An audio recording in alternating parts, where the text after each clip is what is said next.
My name is Kara and I am 12 years old. I live with my dad Neil in a yellow house on Birchwood Lane. For most of my life it was just the two of us and that was enough. Dad works in construction management, which means he travels sometimes for weeks at a time. Those trips used to be hard for me. Then, 8 months ago, he married Diana. Diana is tall, polished, and perfectly put together. She smiles with her whole face whenever my dad is in the room. When he leaves, the smile disappears like someone flipped a switch. I have one thing in this house that is completely, entirely mine. His name is Biscuit. He is a golden brown beagle with floppy ears and a tail that never stops wagging. Dad gave him to me on my 10th birthday, and from that day forward, Biscuit slept at the foot of my bed every single night. Diana hated him from the moment she moved in.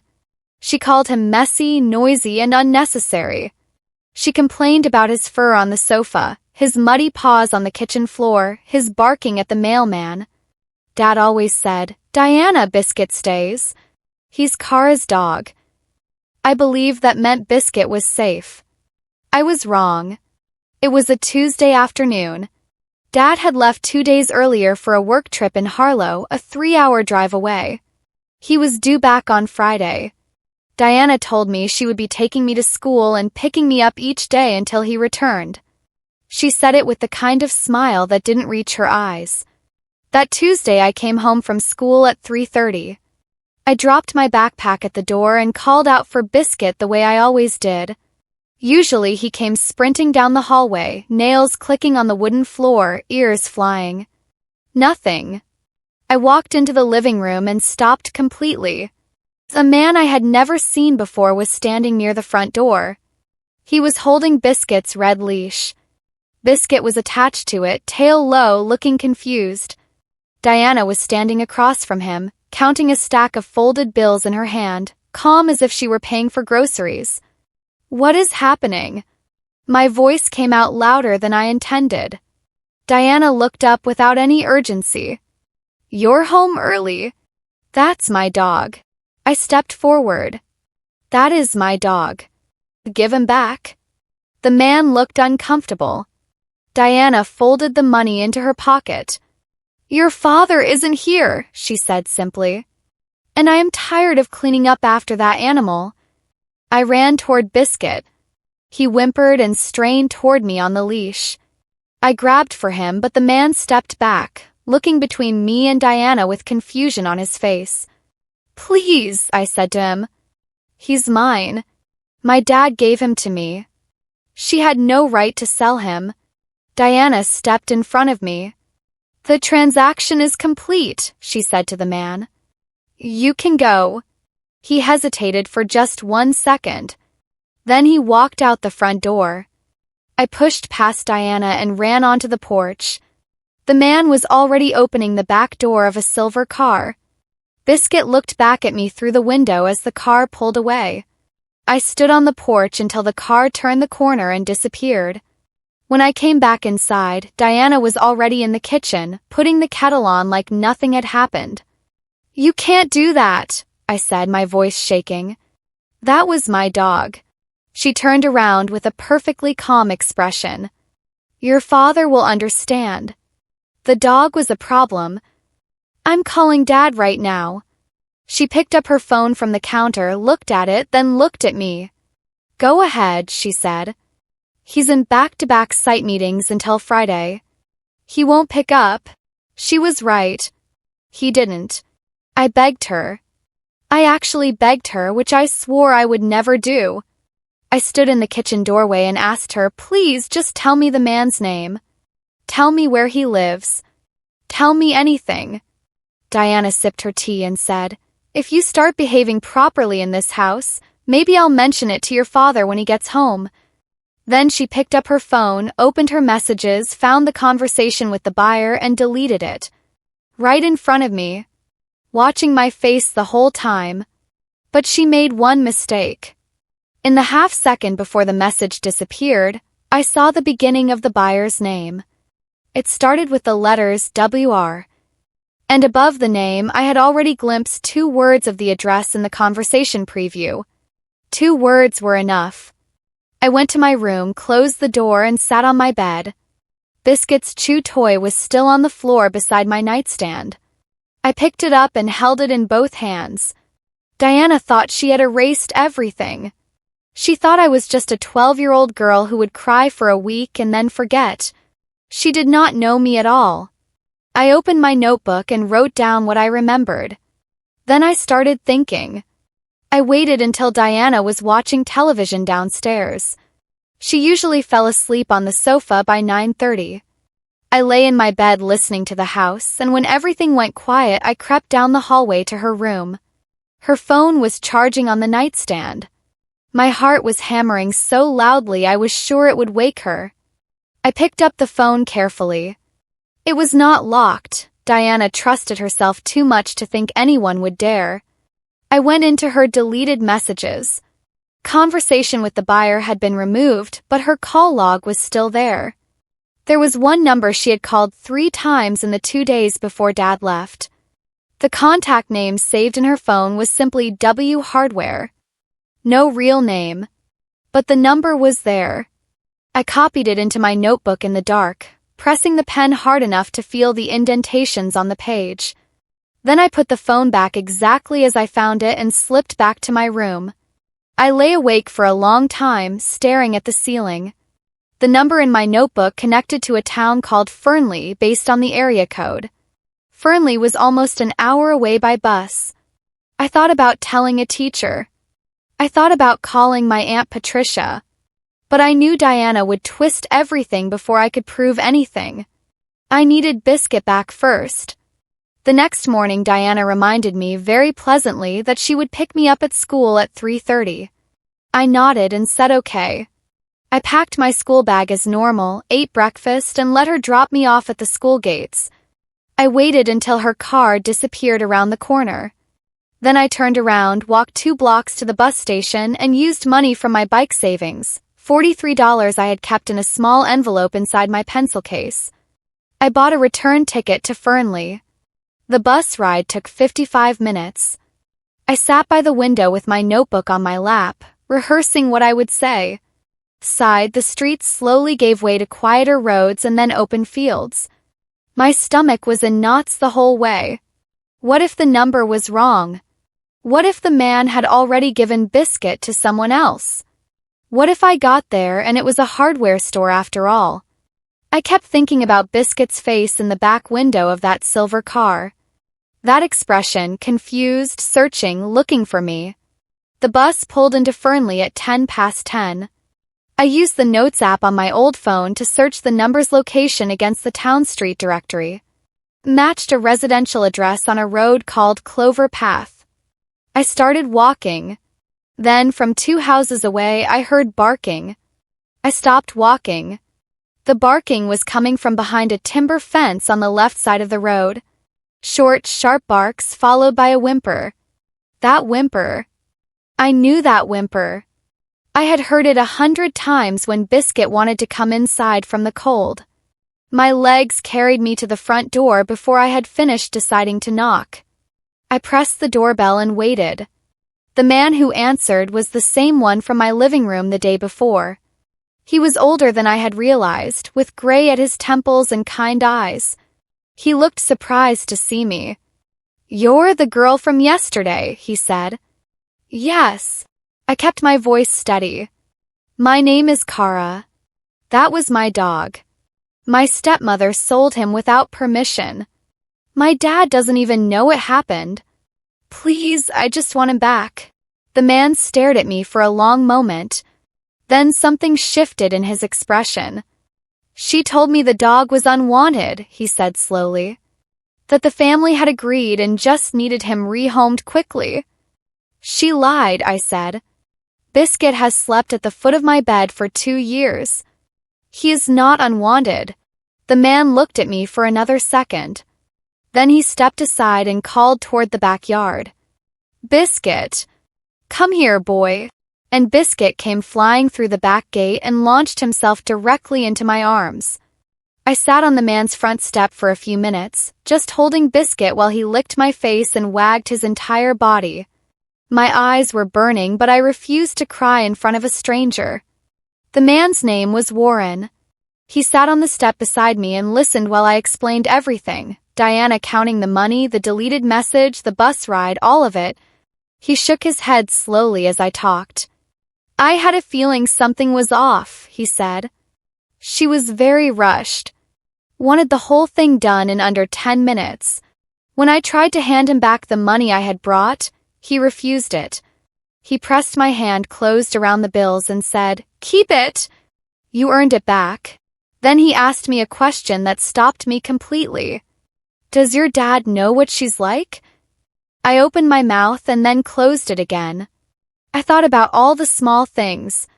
The way Diana spoke to me when Dad wasn't home. The way certain things disappeared. A photo of my mom that used to sit on the bookshelf, a birthday card from my aunt that never seemed to reach me. The way she always had an explanation ready before Dad could ask a question. No, I said quietly. He doesn't. Warren looked at me seriously. Then maybe it's time he did. I got back to Birchwood Lane an hour before Diana was due to pick me up from school. I slipped in through the back gate and brought Biscuit inside through the kitchen. I gave him water and a biscuit treat, the irony of his name never got old, and settled him in my room with his favorite blanket. Then I sat on my bed and thought carefully. Warren's question had opened something up in my memory. I started going back through the past 8 months, pulling out moments I had pushed aside. The time my school trip permission form mysteriously never reached Dad to sign. The afternoon a neighbor stopped by to return something and Diana sent her away saying we were busy when we weren't. The birthday money Grandma Elise had sent in an envelope that Diana handed me already opened, saying, I checked it was nothing important. Each thing on its own seemed small. Together they felt like a pattern. I needed evidence. Not just my word against hers. Diana had already shown me how easily she could frame a 12-year-old as a troublemaker. That was when I remembered something I had completely forgotten about. 3 months ago, Dad had installed a security camera in the living room after a neighbor's house was broken into. It was small, just a white disc mounted near the ceiling in the corner. It was still there. I found the camera app on the old tablet Dad kept in the kitchen drawer for household things. It was connected to our home Wi-Fi and stored the last 30 days of footage automatically. My hands were shaking as I scrolled back to Tuesday afternoon. I found the timestamp for 3:30 and pressed play. The footage was clear. I watched Diana open the front door and let Warren in. I watched her take Biscuit's leash from the hook by the door and hand it to him. I watched her count the money, $40, and fold it into her cardigan pocket. Then I heard what she said. She wasn't looking at the camera. She had no idea it was recording. As Warren clipped the leash to Biscuit's collar, Diana glanced toward the hallway and said quietly, almost to herself, "Sold him so that kid finally learns who's in charge." I sat very still. I played it back again just to be sure I had heard correctly. I had. I found a flash drive in Dad's desk drawer, connected it to the tablet, and copied the full 30 minutes of footage onto it. Then I copied it a second time onto my own email as a backup attachment. I labeled it simply, Tuesday 3:30 p.m. Then I hid the flash drive inside my pencil case, behind the zip compartment where I kept my emergency bus money. Diana noticed Biscuit that evening. She came upstairs to tell me dinner was ready and stopped in the doorway of my room. Biscuit was curled on my bed. Her expression went through several changes in about 2 seconds, surprise, confusion, then a very controlled blankness. "Where did that dog come from?" she asked, her voice perfectly level. I looked up from my homework. I found him near the park on the way home. He was wandering around without a collar. She stared at me. Then she looked at Biscuit. He was wearing his collar. I had forgotten to take it off. His name tag was right there, catching the light. Diana's jaw tightened slightly. "That's convenient." "I thought so too," I said. She stood in the doorway for a moment longer, studying my face for any crack in my expression. I looked back at her calmly. I had spent 8 months watching her perform. I had learned from the best. "Dinner's ready," she said finally and walked away. I breathed out slowly. Biscuit lifted his head and looked at me with his warm brown eyes. I scratched behind his ear. She didn't believe me. I could see it in the way she had looked at the collar, the way her eyes had moved to my face immediately afterward. She was going to push harder. I needed to be ready. I was right. She pushed the very next morning. I came downstairs for breakfast to find Diana already at the kitchen table with her coffee, watching me walk in. She waited until I had poured my cereal before she spoke. "I've been thinking," she said pleasantly. "If that truly is a stray dog you found, we should probably report it to the council. They'll check for a microchip. Find the real owner." She smiled at me over her mug. She knew Biscuit was microchipped. Dad had it done when Biscuit was 8 weeks old. The chip was registered under Dad's name and our address on Birchwood Lane, which meant if Diana reported him as a stray, someone official would come to the house, scan the chip, confirm our address, and then Diana would tell whatever story she had prepared. I ate my cereal slowly, thinking through each step. "That's a great idea," I said. "We should tell Dad too when he calls tonight. He'd want to know about a stray showing up so close to home." Diana's smile stayed in place, but something behind her eyes flickered. Mentioning Dad was the right move. She did not want him involved in anything that might raise questions. She needed to control the narrative herself. She changed the subject to my homework. The microchip plan was quietly dropped. But I knew this was far from over. That night Diana came to my room after dinner. She closed the door behind her, which she had never done before. Biscuit growled softly from the bed. Diana ignored him. She sat on the edge of my desk chair and looked at me in a way that was meant to seem casual but wasn't. "Kara," she said, "I want to give you some friendly advice." I waited. "Your dad trusts me. We're married." When two adults tell different versions of a story, people almost always believe the adult over the child. She paused, letting that land. Kids exaggerate. Everyone knows that. So if you're thinking about spinning some dramatic tale when he gets home Friday, I'd really think carefully about who that's going to reflect badly on. She stood up. "I'm not your enemy," she said at the door. "I'm just being honest with you."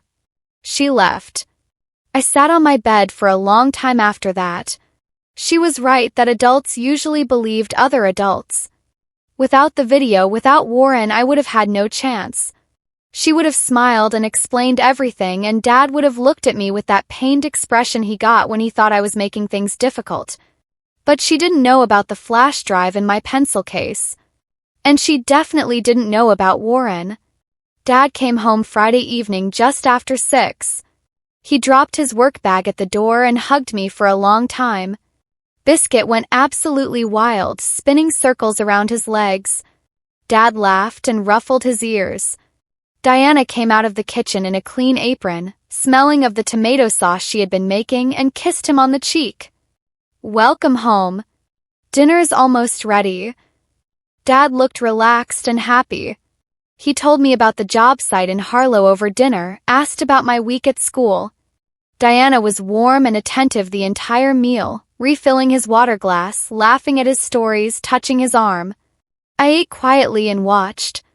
Dad mentioned that his sister, Aunt Patricia, was coming to visit the following weekend with her husband, Uncle Finn. His parents, Grandma Elise and Grandpa Roy, were also driving in to stay Friday night. He wanted to do a big family dinner on Saturday. Diana's expression did not change, but I saw her grip her fork just slightly tighter. "That sounds wonderful," she said smoothly. "I'll plan the whole thing." Dad squeezed my shoulder. "How does that sound, Cara Bear?" I looked at him and smiled. "Perfect," I said. And I meant it. A room full of family. Television on the wall. A flash drive in my pencil case. It was more than perfect. I spent Saturday preparing without making it obvious. While Diana was at the supermarket buying ingredients for the family dinner, I connected the flash drive to our living room television and checked that the footage played clearly on the big screen. It did. Picture was sharp. Diana's voice came through without any distortion.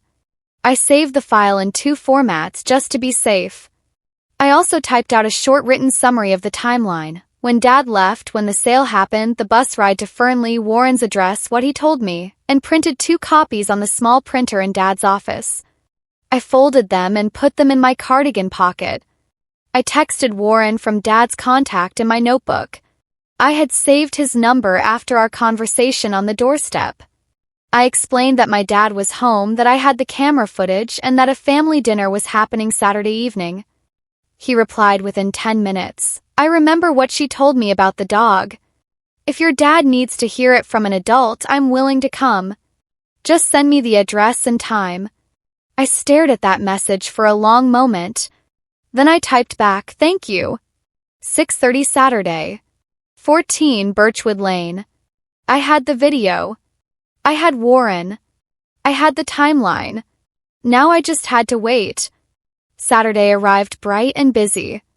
Grandma Elise and Grandpa Roy pulled into the driveway at noon with a tin of homemade shortbread and loud, warm voices. Aunt Patricia and Uncle Finn arrived at 5. The house filled with conversation and cooking smells and biscuit weaving between everyone's legs demanding attention. Diana moved through it all like a perfect hostess. She complimented Grandma Elise's shortbread, asked Aunt Patricia about her garden, made Uncle Finn laugh with a story about a plumber. Dad watched her with a proud, relaxed expression. 7 o'clock, Dad raised his glass and said how grateful he was to have everyone together. Diana smiled beside him. Then she turned to the table with a softer expression and said, I do want to mention something, actually. I've been a little worried about Kara this week. She skipped school on Wednesday and lied about it. I found out from the school secretary. Table went quiet. Heads turned toward me. She also brought a dog into the house that I'm not sure is actually a stray, Diana continued, her voice gentle and concerned. I think she may have taken it from somewhere.